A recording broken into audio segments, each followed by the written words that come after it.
오늘 우리에게 주시는 하나님 말씀 보겠습니다. 마태복음 9장 27절로 31절 말씀입니다. 신약성경 13페이지입니다.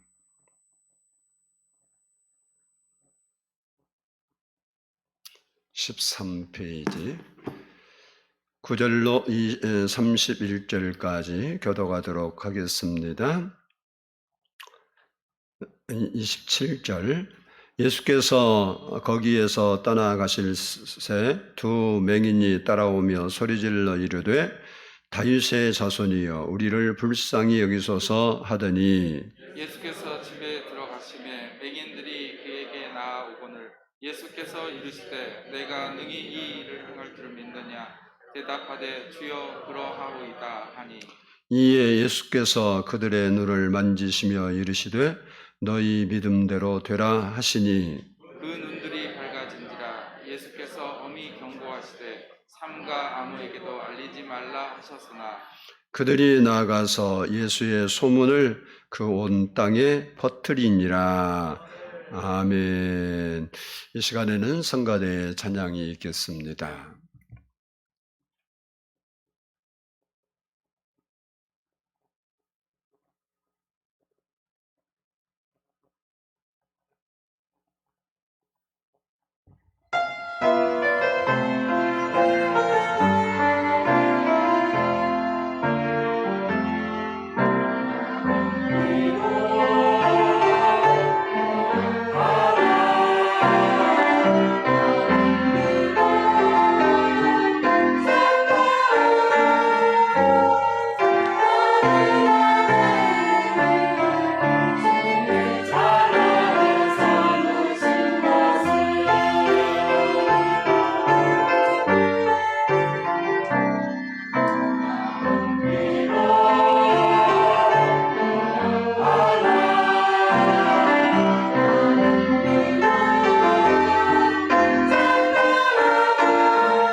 기도드리겠습니다. 사랑해 주님 감사합니다. 오늘도 이렇게 저희가 하나님을 예배하게 하심을 감사합니다. 하나님을 나의 아버지로 삼고 나의 구주로 삼고 살 수 있게 해주신 것 감사합니다.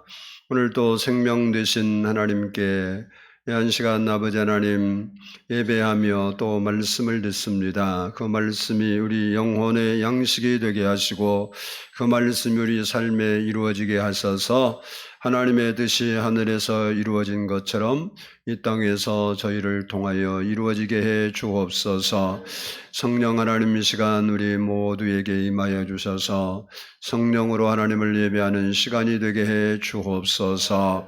늘 함께하신 하나님께 감사 올려드리오며 예수님의 이름으로 기도드리옵나이다. 아멘. 할렐루야.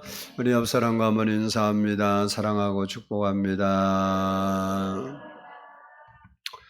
한번 따라서 하겠습니다. 예수님은 부활하셨습니다. 부활하신 예수님은 내 마음속에 계십니다. 오늘도 좋은 것으로 채워주실 줄 믿습니다. 하나님은 참 좋으신 내 아버지이십니다. 믿으십니까? 한번 따라서 합니다. 두 맹인의 믿음. 예수님께서 가버나움 동네에서 회당장 야이로에 죽었던 12살 난 외동딸을 살려주셨습니다. 그리고 다른 지역으로 이동해 가시고 계셨는데 그때 두 맹인이 예수님이 길 간다는 사실을 알고 뒤따라오면서 외쳤습니다. 다윗의 자손이여 우리를 불쌍히 여겨주세요. 하지만 예수님은 아무런 대답도 하지 아니하시고 침묵하신 채 길을 걸어 예수님이 가시고자 했던 한 집으로 들어가셨습니다. 그러나 맹인들은 그럼에도 불구하고 낙심하지 아니하고 예수님께서 들어가신 집까지 따라갔습니다. 그리고 불쌍히 여겨달라고 했을 때 예수님께서는 그들에게 이런 질문을 했습니다. 내가 능히 이 일 할 줄을 믿느냐? 그랬더니 따라왔던 맹인들이 예, 믿습니다. 예수님께서 그들의 눈을 만지시며 너희 믿음대로 되라 해서 그들이 그동안 보지 못했는데 밝히 보게 되었다는 것이 오늘 본문의 내용입니다. 오늘 본문 말씀을 중심으로 두 맹인이 가졌던 믿음을 살펴보면서 우리도 그런 믿음을 갖고 주님을 섬기는 우리 성도들이 될 수 있기를 축복합니다. 한번 따라서 합시다. 예수님에 대한 바른 믿음을 가지고 있었다. 우리 27절을 한번 보겠습니다. 27절 시작. 예수께서 거기에서 떠나가실새 두 맹인이 따라오며 소리 질러 이르되 다윗의 자손이여 우리를 불쌍히 여기소서 하더니 아멘. 아멘. 이스라엘은 기후와 환경 요인 때문에 거기는 모래바람도 많이 불고 물도 속해지려 나빠요. 이런 환경적 요인 때문에 맹인도 또 눈병 환자들도 많았다고 합니다. 오늘 본문에 나온 두 맹인은 선천적인 맹인인지 후천적으로 맹인이 됐는지는 알 수 없지만 지금 앞을 보지 못하고 있다는 사실입니다. 그들은 눈으로 예수님을 볼 수 없기 때문에 다만 예수님에 대한 소문을 듣고 예수님을 알게 된 겁니다. 이렇게 들은 것을 다른 표현으로 말하면 복음이다 그러는 거예요. 요즘의 말로 표현하면 어떤 사람이 이 두 맹인을 만나서 불쌍하니까 형제여 내가 만난 예수님이 계시는데 그분을 믿으면 구원을 받고 당신들이 그렇게 힘들어하는 눈도 고칠 수 있습니다. 라고 난 그 소문을 그들에게 전해준 거예요. 누가복음 7장 21절을 보면 마침 그때에 예수께서 질병과 고통과 및 악귀 들린 자를 많이 고치시며 또 많은 맹인을 보게 하신지라. 이 말씀처럼 이런 사실을 두 맹인에게 들려줬겠죠. 이렇게 당신같이 못 보는 사람이 많이 눈을 떴다고. 그렇게 전해준 소문을 듣고 그들이 예수님에 대한 믿음을 갖게 된 거예요. 그 믿음이 무엇이냐면 예수님은 다른 사람이 아니라 다윗의 자손, 곧 메시아다. 그렇게 믿은 겁니다. 요한복음 7장 42절을 보면 성경에 이르기를 그리스도는 다윗의 씨로 또 다윗이 살던 마을 베들레헴에서 나오리라 하지 아니하였느냐라고 말씀하고 있습니다. 이 말씀대로 유대인들은 메시아, 즉 그리스도는 다윗의 자손으로 오신다. 이렇게 유대인들은 다 알고 있는 거예요. 믿든지 말든지 한국 사람은 조상이 누구라고 믿어요? 믿든지 말든지 신화에 의해서 단군이라고 그렇게 생각하죠. 단군에 대해서 안 들어본 사람도 없고 모르는 사람도 없어요. 한국에서 외국에서 이민을 온다든지 또 외국에서 한국인이 된 그런 분들 말고는 한국에서 태어나서 한국에 자란 사람은요, 단군 얘기를 안 들어본 사람도 없고 모르는 사람이 없어요. 믿음하고 아무 상관도 없고 믿느냐도 아무 상관없이 알아요. 이처럼 유대인들은 소경이든 아니면 어떤 병에 걸렸든 정상이든 관계없이 메시아 그리스도는 다윗의 자손으로 오신다. 이것을 기본적으로 다 알고 있어요. 그리고 메시아가 오시면 맹인들이 눈을 뜰 것이라고 성경은 예언해 놓고 있기 때문에 이 사실도 알아요. 이사야 35장 5절로 6절 보면 그때에 맹인의 눈이 밝을 것이며 못 듣는 사람의 귀가 열릴 것이며 그때에 저는 자는 사슴같이 뛸 것이며 말 못하는 자의 혀는 노래하리니 이는 광야에서 물이 솟겠고 사망에서 시내가 흐를 것임이라. 이렇게 예언하고 있습니다.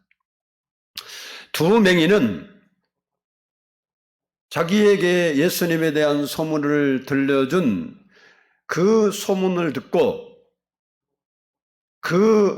이런 자기가 알고 있는 성경에 대한 그리스도에 대한 메시아에 대한 다윗의 자손에 대한 그 사실을 인지하고 이 맹인이 그 소식을 듣고 만약에 예수님이 메시아라면 자기가 눈을 뜰 수 있겠다라는 사실을 확신하고 예수님께 나와서 다윗의 자손이야 이렇게 부른 거예요. 그냥 단순히 다윗의 자손이요 그런 게 아니라 이런 하나님의 말씀을 배경으로 해서 예수님이 메시아라면 이 일이 반드시 일어나겠구나 이 사실을 믿고 그가 나와서 예수님께 부르짖은 겁니다. 즉 맹인들은 예수님을 메시아로 믿었다는 거예요. 이런 예수님에 대한 바른 믿음이 예수님에 대한 바른 인식이 그들의 눈을 뜨게 하게 된 것이라는 거예요. 예수님 당시 예수님에 대해서 바른 믿음을 갖지 못하고 알기는 알아도 예수님을 오해하고 변론하고 오히려 죽이려고 했던 바리새인이나 서기관들이나 사두개인들 이런 사람들은요, 그들은 예수님께 나와서 눈으로 보고 예수님의 말씀을 듣고 또 변론도 했어요. 그런데 책망만 받았지 문제 해결을 받았다거나 병을 고침받았다거나 구원을 받은 일이 없어요. 그러나 바른 믿음을 가지고 예수님에 대한 바른 믿음을 가지고 예수님이 어떤 분이신지를 알고 예수님께 나와서 나사렛 예수여 혹은 다윗의 자손이여 주 다윗의 자손이여 라고 예수님을 불렀던 사람들은 한 사람도 예외 없이 문제 해결을 받았고 병 고침을 받았고 구원을 받았다는 놀라운 사실입니다. 그래서 우리에게도 이런 바른 예수님에 대한 바른 믿음이 필요하고 바른 믿음이 중요한 겁니다. 예수님을 내가 어떻게 이해하고 여러분 뭐 똑같이 저도 이 성경 쓰고 있고 여러분도 이 성경 쓰고 있고 이 성경을 저도 믿고 여러분도 믿죠. 우리가 예수님을 어떻게 인지하고 인식하고 이해하고 그 예수님을 어떻게 믿느냐는 대단히 중요한 거라. 그래서 예수님께서도 이 사실이 너무 중요하기 때문에 3년 동안 제자들을 훈련시켰어요. 3년 동안 훈련을 시키면서 자기가 누구인지를 알려주고 그리고 뭔 일을 해야 할 것도 알려주고 어떻게 될 것도 알려줬어요. 자기에 대해서 많이 드러냈어요. 이 사실이 너무 중요해서 제자들에게 어느 날 묻습니다. 사람들이 인자를 누구라 하느냐? 사람들이 나를 누구라고 하지? 이렇게 물었어요. 그랬더니 제자들이 그런 거예요. 예수님을요, 더러는 세례 요한, 되려는 엘리야, 어떤 사람은 예레미야나 선지자 중 한 사람이라고 그렇게 말합니다. 그때 예수님을 알던 사람들이 예수님이 병도 고치고 귀신도 쫓아내고 천국 복음을 전하고 그러니까 저분은 보통 사람은 아니구나. 틀림없이 선지자급은 되는 거야. 이렇게 이해한 거예요. 예수님에 대해서 아직도 그들은 기적을 보고 이적을 보고 문제 해결을 받고 때로는 배고픔을 해결하고 이런 일을 했지만 예수님에 대한 바른 믿음과 인식이 없는 거예요. 우리가 교회를 오래 다니고 성경에 대해서 해박하고 몇 대를 믿고 이런 거 아무것도 중요한 거 아닙니다. 내가 예수님을 어떻게 믿느냐가 너무너무 중요한 거예요. 그래서 예수님이 그래 사람들이 나를 그렇게 평가를 해? 그러면 너희는 나를 누구라고 생각하냐? 이렇게 물었어요. 그때 여러분이 잘 아는 대로 베드로가 고백하죠. 주는 그리스도시요 살아계신 하나님의 아들이십니다. 이 말은 예수님은 어떤 선지자 중에 한 사람이 아니라 당신이야말로 참으로 하나님의 아들이고 메시아이고 그리스도입니다. 우리의 구주이십니다. 이렇게 고백한 거예요. 오늘 본문의 두 맹인도 예수님을 눈으로 한 번도 본 적이 없습니다. 다만 예수님을 소문으로 들어서만 알 뿐입니다. 그런데도 그들은 예수님은 오실 메시아요 그리고 예수님은 하나님의 아들인 사실을 확실히 믿었다는 겁니다. 당시 많은 이적을 본 사람 중에서도 그 소문을 들은 사람 중에서도 보고도 믿지 않은 사람들이 많습니다. 그러나 이 맹인들은 보지 않고 듣기만 했는데도 믿었다는 거예요. 우리도 이와 같은 믿음이 중요한 겁니다.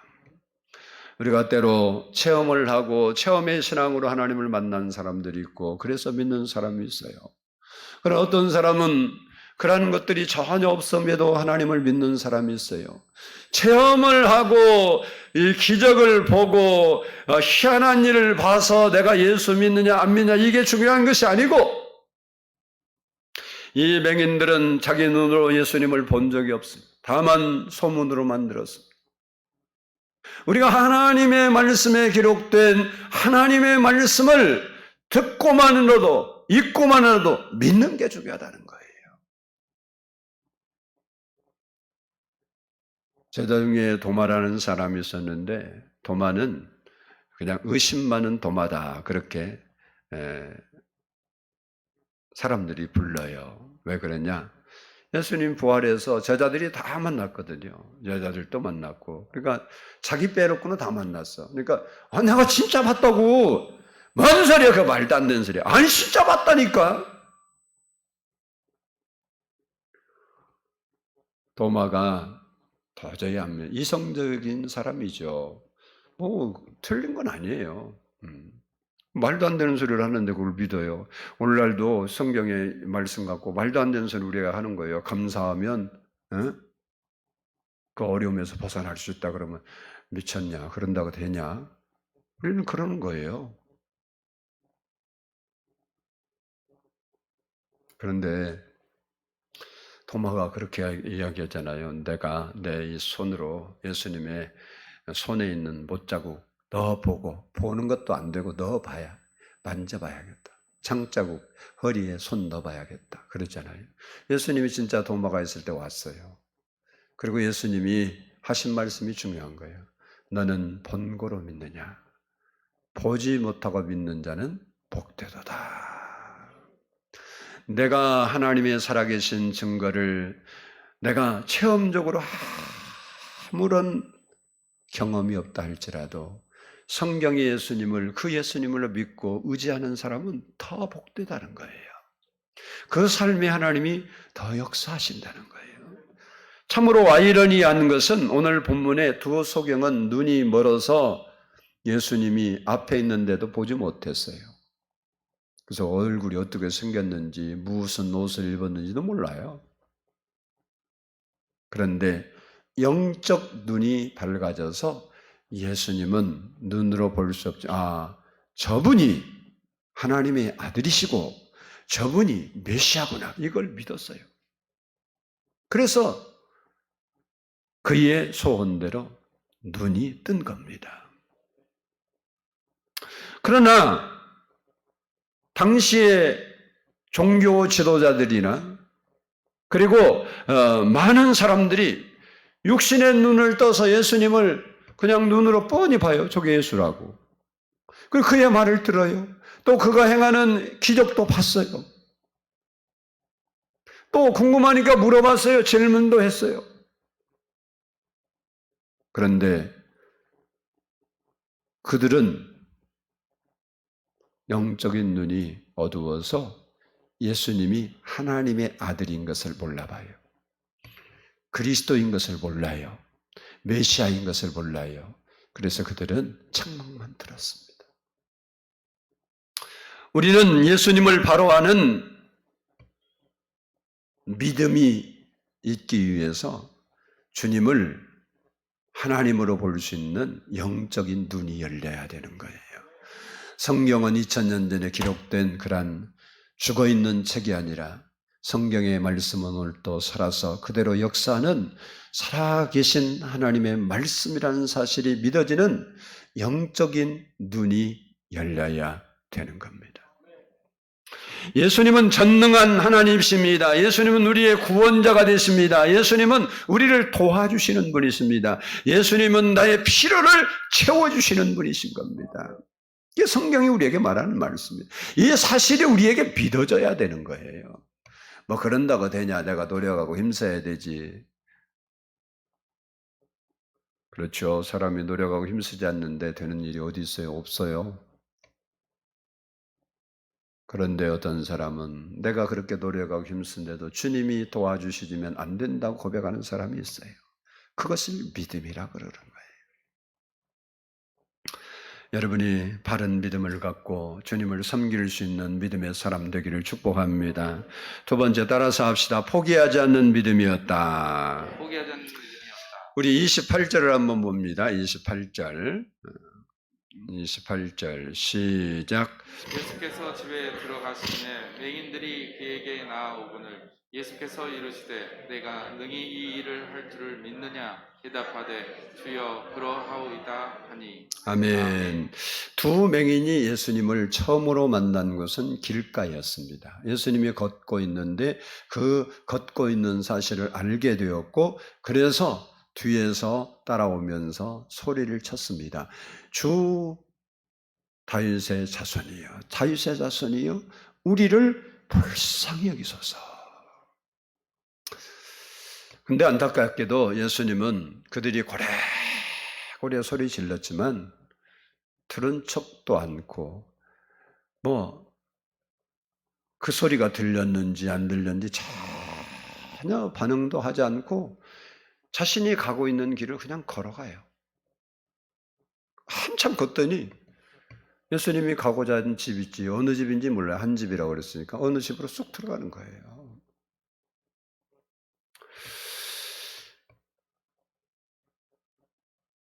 맹인 입장에서 보면 그렇게 부르짖고 예수님 자기 보이진 않지만 앞에 있는 거 알잖아요. 여러분도 하나님이 보이지 않지만 우리 마음에 예수님 계시고 우리의 기도를 들으신다는 거 알고 있잖아요. 그래서 우리도 그리고 기도하잖아요. 맹인이 그렇게 힘쓰고 해서 부르짖었는데도 예수님은 듣는지 안 듣는지 아무런 반응도 없고 자기 길을 그냥 걸어가는 거예요. 그런데도 이 맹인은요, 포기하지 않고 끝까지 예수님이 집안에 들어가셔서 거기에 멈추는 그 순간까지 따라가요. 여러분, 정상적인 눈을 뜬 사람이 예수님이 가는 그 뒤를 쫓아가는 것은 어렵지 않아요. 근데 맹인이, 정상인이 걸어가는 그 길을 뒤따라간다는 것은 결코 쉽지 않는 거예요. 여러분이 아는 대로 안내견 따라서 요즘은 다니는 사람도 있고 옛날에는 안내견이란 자체가 없으니까 겨우에 막대기 들고 다니잖아요. 그래서 여기가 계단이 있는지 뭐가 있는지를 확인해서 걷잖아요. 그 사람이 막대기 때리고 가는데 보통 사람이 막 걸어가는데 그걸 어떻게 쫓아가겠어요? 어디로 가냐? 그리고 보지도 못해요. 제가 차를 이렇게 운전하고 갈 때 보면 어떤 차를 따라갈 때가 있어요. 예, 그런데 한참 따라가다 보면 신호 바뀔 때 떨어질 때도 있고 또 가다 보면 끼어들기를 하잖아요. 근데 이 작은 차가 이제 쉽게 말해 자가용이 끼어들으면 이렇게 보면 보여요. 앞에 몇 대 앞에 가도. 근데 탑차 같은 거 있잖아요. 큰 차. 이 차가 와서 확 끼어들잖아요. 그러면 앞에 있는데도 우회전을 했는데 좌회전이 볼 수가 없어요. 따라간다는 게 너무 힘든 거예요. 근데 소경이 지금 가는 길이 예수님이 얼마만큼 갔는지를 몰라요. 성경에 없으니까. 계단을 내려갔는지 올라갔는지 오르막길을 걸어갔는지 이런 건 알 수가 없어요. 근데 상식적으로 보면 만약에 계단이 있다고 소경이요. 계단을 한 걸음씩 내려가서 어떻게 정상적인 사람을 따라가겠어요. 잘못하면 넘어지고 다치고 생명의 위험을 느낄 수도 있는 거예요. 그런데도 이 소경은 포기하지 아니하고 끝까지 따라갔다는 게 중요한 거예요. 우리가 때로 기도하고 하나님 앞에 부르짖어도 응답이 없는 것처럼 느껴져도 우리가 포기하지 않는 게 중요한 거예요. 포기하지 않는 것.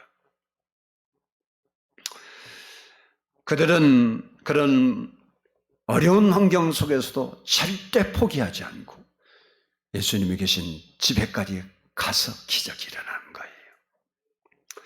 누가복음 18장 보면 억울한 일을 당한 한 과부가 있었습니다. 당시에 불의한 재판관이 있는데 그 재판관에 가서 그래요. 내 억울한 일을 좀 풀어주세요. 그런데 그 재판관은 뇌물이나 받고 뭐 그래야 또 아는 사람이야 이렇게 결국 뭐 좋은 결과를 주는 사람인데 뭐 억울한 일을 당한 과부가 뭐 뇌물 줄 것도 없고 뭐 그러니까 들은 척도 안 하는 거예요. 그런데도 불구하고 이 억울한 일을 당한 과부는 자기 문제를 해결할 사람은 오직 재판관 한 사람밖에 없다는 거. 불의한 일 다 알지만 알고 포기하지를 않아요. 매일 찾아오는 거예요. 그러면 재판관이 사람 시켜서 쫓아버리기도 하고 못하게도 하고 조용히 하라고도 하고 별 소리를 다 하는데도 절대 낙심하지도 않고 포기하지도 않고 와서 재판관님 저를 불쌍히 여겨주세요. 나는 재판관님께서 돌봐주시지 않으면 내 억울한 일을 풀 수가 없어요. 저를 불쌍히 여겨서 나의 억울함을 좀 풀어주세요. 달마다 그렇게 하는 거예요. 그러니까 이 불의한 재판관이 이런 이야기를 해요. 18장 5절을 보면 이 과부가 나를 번거롭게 하니 내가 그 원한을 풀어주리라. 그러니까 이 재판관은 이 여인이 포기하지 않아서 풀어준다는 거예요. 아, 저거 몇 번 하다가 말 거지. 이랬으면 문제 해결이 안 됐는데, 그만둘 때가 됐는데, 다른 사람 같으면 포기할 때도 됐는데, 아직도 저렇게 그러나.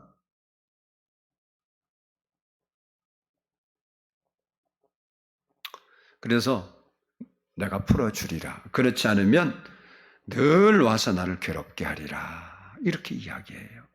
이 불의한 재판관, 불의하다는 건 원래 불의해. 나쁜 사람이야. 법적으로 해결해 주지도 않고 자기 생각대로 자기 좋은 대로만 하는 나쁜 재판관이야. 이런 재판관의 예를 들면서 주님이 이런 말씀을 하십니다. 누가복음 18장 7절로 8절을 보며 하물며 하나님께서 그 밤낮 부르짖는 택하신 자들의 원한을 풀어주시지 아니하시겠느냐, 그들에게 오래 참으시겠느냐, 내가 너희에게 이르노니 속히 그 원한을 풀어주시리라. 무슨 말씀입니까? 기도하고 포기하지 아니하면 반드시 응답해 주신다는 거예요. 우리도 할 만큼은 했죠. 적당히 해놓고 그게 할 만큼 한 거예요. 사람들이 참는 것도 그렇잖아요. 내가 참 만큼 참았다고. 그건 내 수준이고.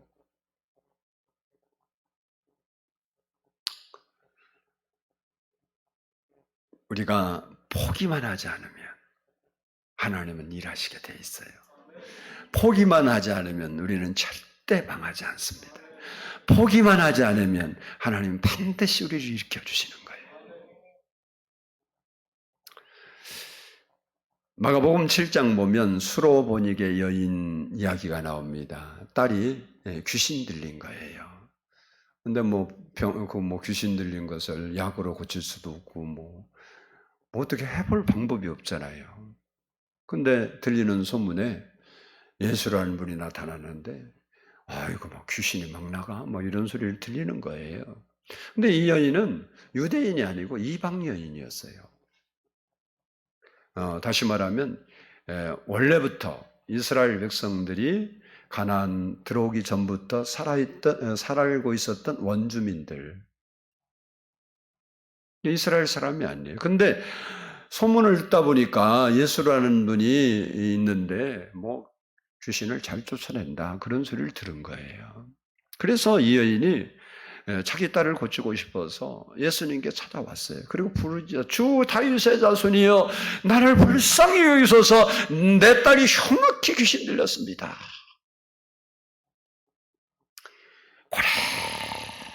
고래 목이 터지라 목이 쉬라고 따라오면서 예수님 내 딸 좀 고쳐주세요. 귀신 들렸어요. 귀신. 그렇게 외쳐도 주님은 아무 대답도 없고 무슨 뭐 같아였다 말이라도 했으면 좋겠는데 못 들은 척하고 그냥 길을 걸어가시는 거예요. 얼마나 뭐 남자보다 이 여성의 목소리가 크잖아요. 그러니까 시끄럽겠어요. 제자들이 보다 못해서 예수님 저 여자가 저렇게 소리 들리는 거 안 들리십니까? 좀 어떻게 해서 보내세요. 시끄러 죽겠어요. 그랬더니 제자들이 그러니까 한마디 한 거예요. 제자들이 하니까 야 나는 이스라엘 집에 잃어버린 양 외에 다른 데로 보내심을 받지 아니하였노라. 저 이방인이라 나는 관심 없어 이 소리예요. 그러더니 또 한마디 하시는 말씀이 자녀의 떡을 개들에게 전리는 것이 마땅치 아니하노라 이러는 거예요. 여인에게 대고 한 얘기가 아니라 지금 제자들에게 하고 나중에 말은 뭐 여인에게 했지만 예수님께서 그렇게 냉정할 수가 없어요. 예수님이 살아계신다면, 예수님이 사랑의 하나님이라면 우리의 울부짖음을 들어야 할 상황인데 어쩌면 그렇게도 냉정하실까? 그런 생각이 들 만큼 그렇게 예수님께서 그 여인에게 말을 한 거예요. 그러나 그 여인은 그런 말을 듣고도 포기하지 않았어요. 그리고 오히려 예수님 발 앞에 달려옵니다. 그리고 무릎을 꿇습니다. 그리고 그 예수님께 다시 부르짖습니다. 예수님의 말씀입니다. 나는 이방인입니다. 하나님의 은혜를 받을 자격이 없는 사람입니다. 그렇지만 생각해 보세요. 개들도 주인의 상에서 떨어지는 부스러기를 먹지 않습니까? 이 불쌍한 여인을 불쌍히 여겨주시고 내 딸을 좀 고쳐주세요. 예수님이 그동안 그렇게 냉정하고 그렇게 사랑이 없어 보이고 그렇게 이해할 수 없는 그런 모습을 보여주시더니 갑자기 그 말을 하니까 그 여인을 향해서 사랑스러운 목소리로 여자여 내 믿음이 크도다 내 소원대로 되리라. 그 순간 그 딸이 고침을 받았습니다.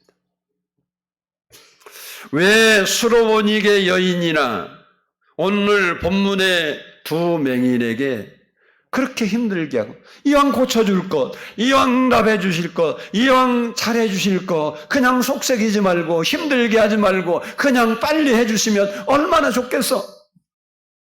그런데 그렇게 애를 먹이고 힘들게 하고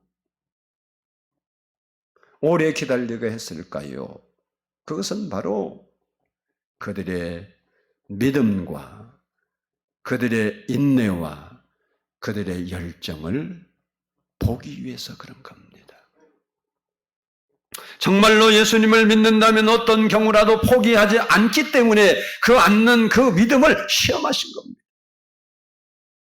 우리도 마찬가지입니다. 우리가 성경의 예수님을 정말로 믿는다면 기도하다가 낙심하거나 포기할 수가 없는 거예요. 내가 적당히 해보고 안 된다고 포기하는 사람은 이미 예수님을, 성경의 예수님을 믿지 않는 거예요. 성경의 하나님으로 믿는다면 절대 포기할 일이 없어요. 그래서 하나님께서는 때로 우리의 믿음을 테스트하기 위해서 그런 요구를 하실 때가 있는 거예요. 그래서 우리가 신앙생활하다 보면 어느 때는요, 생각만 해도 하나님 해주셔요, 진짜로. 저는 뭐 그런 거 간증하자 그러면 수도 없이 많아요. 갑자기 어떤 생각을 저야 좀 이것 좀 해주시면 좋겠다. 그러면 그것이 딱 돼 있어요. 가다 보면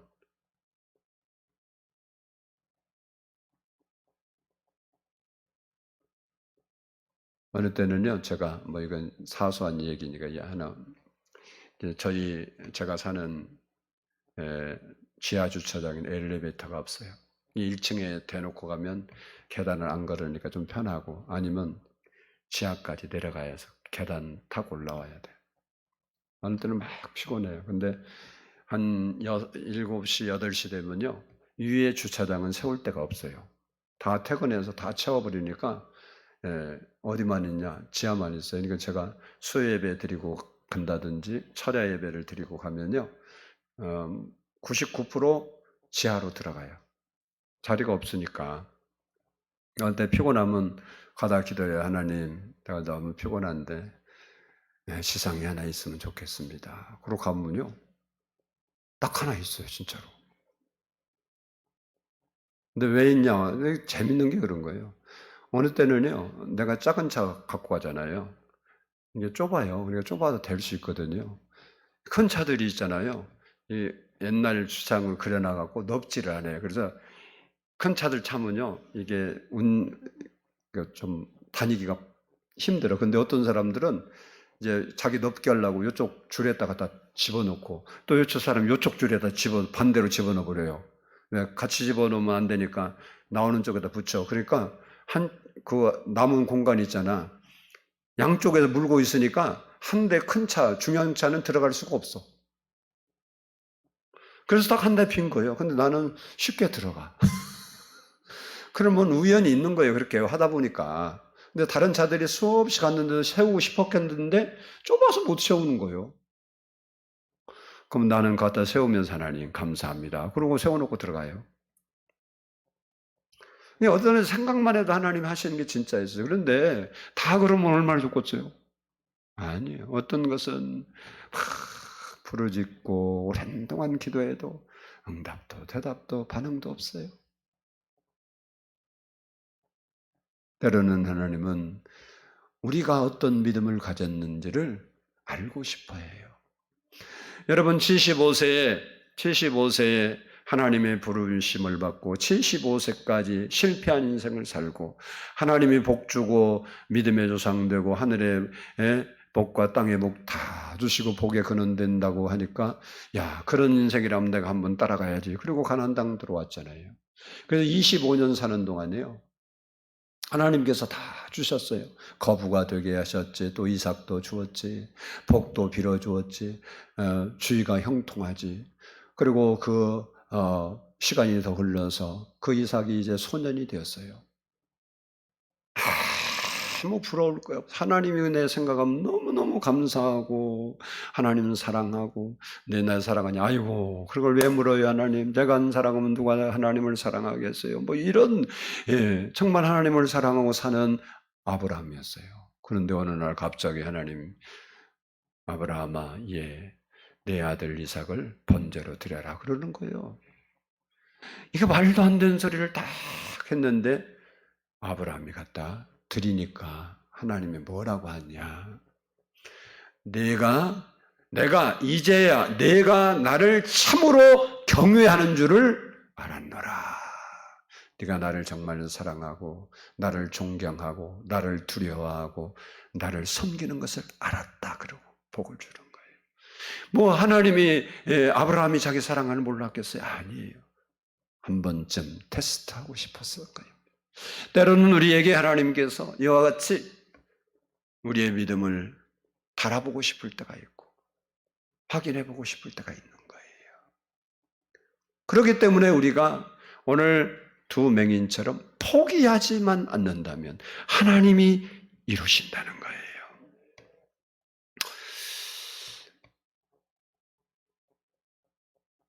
오늘 본문의 맹인을 보면요, 맹인들이 집에까지 그 어려운 고난을 거치고 오니까 그때서 예수님 물어요. 내가 능히 이 일을 할 줄로 믿느냐. 이렇게 물으신 이유가 뭐냐면요, 하나님께 기도하는 모든 자에게 꼭 반드시 있어야 할 것이 바로 믿음이라는 것을 우리에게 알려주기 위해서 그런 거예요. 다시 말하면 이 맹인들이 치유받은 조건, 문제 해결을 받은 조건이 뭐냐? 바로 기도였다는 사실을 우리에게 가르쳐주고 있습니다. 본문을 보면 예수님은 간과하는 맹인에게 다른 것을 요구하지 않았어요. 너 그동안 도덕적으로 살았느냐? 너 윤리적이었느냐? 너 죄를 안 졌느냐? 너 뭘 어떻게 했느냐? 이걸 물은 적이 없어요. 다만 오직 한 가지, 내가 그 일을 할 줄을 내가 믿냐? 다시 말하면 내가 내 눈을 보게 할 줄을 네가 확실히 믿냐? 요거 하나 딱 물었어요. 두 맹인은 이 말을 듣고 즉시 주여 그러합니다. 망설이지 않았어요. 예, 믿습니다. 아멘. 그런 거예요. 그때 예수님이 그들의 눈을 만지시면서 너희 믿음대로 되라 했고 그 시에 그들이 보게 되었던 것입니다. 우리에게 필요한 것은 하나님의 능력을 믿는 믿음과 기도가 필요한 겁니다. 오늘날 많은 성도들이 믿음이 없어서 기도하지 않는 거예요. 하나님이 응답하신다고 뻔히 알면서도 왜 기도하라면서 예수 잘 믿는다고 생각하고 교회 다니느냐? 근데 기도를 안 해. 그 사람 믿음 없는 거예요. 믿음 있는데 왜 기도를 안 해요? 목사가 기도해서 기도를 해요? 하나님이 그렇게 우리의 문제를 해결해 주시고 돌봐주시는데 왜 기도를 안 하냐고. 믿음이 없기 때문에 안 하는 거예요. 그렇다고 지옥 간다, 잘못됐다 그런 건 아니에요. 그러나 그 믿음이 내 마음에 안 오니까 기도한다고 되냐 이런 생각 때문에 기도 안 하는 거예요. 또 믿음 있는 사람들은 기도해야 하면 된다는 거 알면서도 일이 바빠서 환경이 어쩌서 세상에 빠져서 이런저런 이유 때문에 기도 안 하는 거예요. 그러니 하나님의 역사, 하나님이 살아계심을 믿고 기도하면 하나님이 응답하신다는 것도 믿고 있지만 기도하지 않는 거예요. 그냥 아무 일도 없어요. 많은 사람들이 걱정하고 근심한 시간이 있어도 자기의 당한 심각한 문제를 하나님 앞에 내어놓고 부르짖어 기도할 시간은 없는 거예요. 근심하고 걱정하는 시간은 있는데 어찌 예수 믿는 사람이 기도할 시간이 없냔 말이에요. 어찌할 수 없어 근심이 되고 걱정이 되고 잠이 안 오는 문제 때문에 고민하면서도 기도할 생각은 왜 못 하신가요? 기도할 수 있는데 왜 걱정하십니까?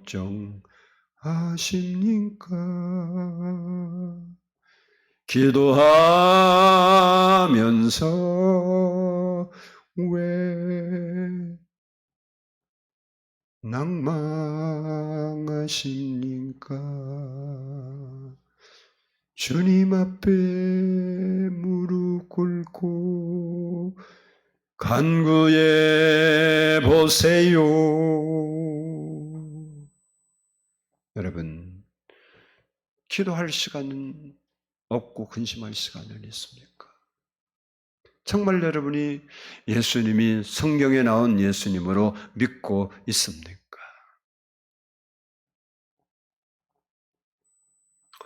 그래서 베드로 사도는 베드로전서 4장 7절에서 이렇게 말합니다. 만물의 마지막이 가까웠으니 그러므로 너희는 정신을 차리고 근신하여 기도하라. 그렇습니다. 우리는 근심 걱정할 시간에 기도해야 합니다. 포기하지 말고 기도하면 하나님이 이루실 줄로 믿습니다. 마지막으로 따라서 합시다. 예수님을 전파하는 믿음이었다. 본문 31절을 보겠습니다. 31절. 31절 시작. 그들이 나가서 예수의 소문을 그 온 땅에 퍼뜨리니라. 아멘. 두 맹인 예수님께서 아무에게도 알리지 말라고 30절에 말씀하고 있는데 그럼에도 불구하고 그들은 나가서 예수님의 소문을 온 땅에 퍼뜨렸다고 기록하고 있습니다. 이것은 잘한 일은 아니에요. 예수님이 하지 말라고 그러면 안 하는 게 정상인데 가서 자기들이 경험한 바를 사람들에게 알렸어요. 사실 예수님은 이때 당시에 메시아의 일들을 드러내지 않으려고 하였던 그런 상황이었기 때문에 아무에게도 알리지 말라고 하신 거예요. 특수한 환경이었다는 겁니다. 그러나 성경의 전반적인 흐름과 주님의 부탁은 예수님을 알고 믿고 경험한 바를 만민에게 증거하고 그들로 예수 믿게 하라는 것이 성경이 우리에게 가르치는 교훈입니다. 그런 측면에서 보면 이 사람들은 하나님이 기뻐하시는 복음을 전하는 믿음을 가진 사람들이에요.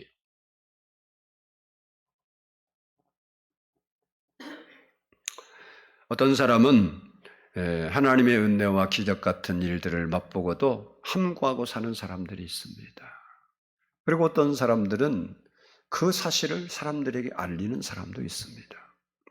하나님이 기뻐하는 믿음은 받은 은혜와 사랑을 증거하는 거예요. 우리가 하나님의 은혜를 경험하고 하나님의 은혜를 받았으면 그 받은 바 은혜를 사람들에게 증거하고 그들도 그 하나님의 은혜를 받도록 하는 일을 하는 것이 믿음의 사람이 하는 일이라는 거예요. 바라기는 오늘 두 맹인처럼 예수님에 대한 바른 믿음을 갖고 포기하지 않는 믿음으로 기도하는 우리 성도들이 되어서 응답을 받고 하나님의 은혜와 사랑을 깨달은 대로 많은 사람들에게 증거하면서 살아가는 우리 성도들이 다 될 수 있기를 주의 이름으로 축복합니다. 우리의 복음성가 주만 바라볼지라 한번 같이 드리고 기도하고 마치겠습니다.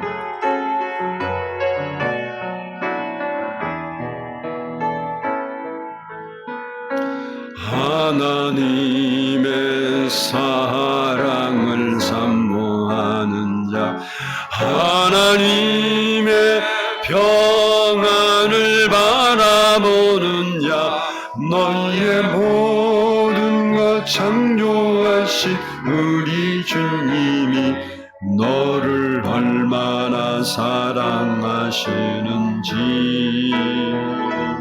하나님께 찬양과 경배하는 자, 하나님의 선하심을 닮아가는 자, 너의 모든 것 창조하신 우리 주님이 너를 자녀 삼으셨네. 하나님 사랑의 눈으로 너를 어느 때나 바라보시고 하나님인 야한 귀로서 언제나 너희에게 기울이시니 어둠에 밝은 빛을 비춰주시고 너의 작은 신음에도 응답하시니 너는 어느 곳에 있든 주를 향하고 주만 바라볼지라.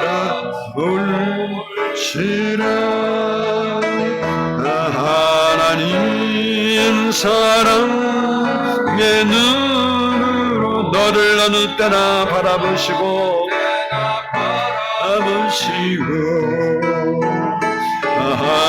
하나님 야한 귀로서 언제 너에게 기울이시니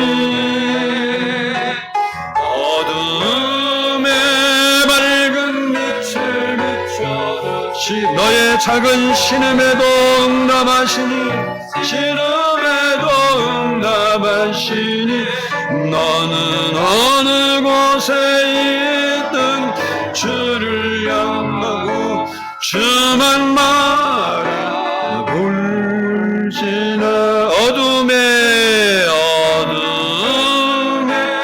밝은 빛을 너의 작은 신음에도 응답하시니 신음에도 너는 어느 곳에 있든지 그곳에 주를 향하고 주만 바라볼지라 어둠에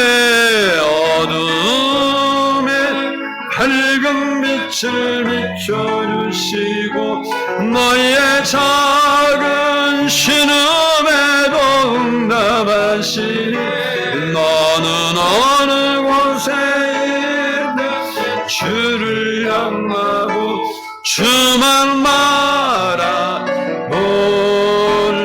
주만 바라볼지라.